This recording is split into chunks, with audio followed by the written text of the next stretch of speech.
Welcome to the Clean Earth Collective.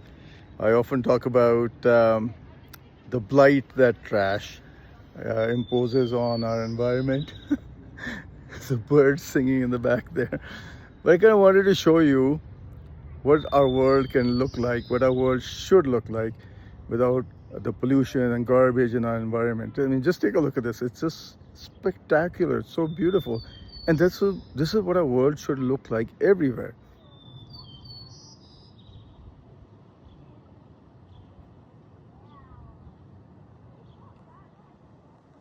Just look at how clean that water is.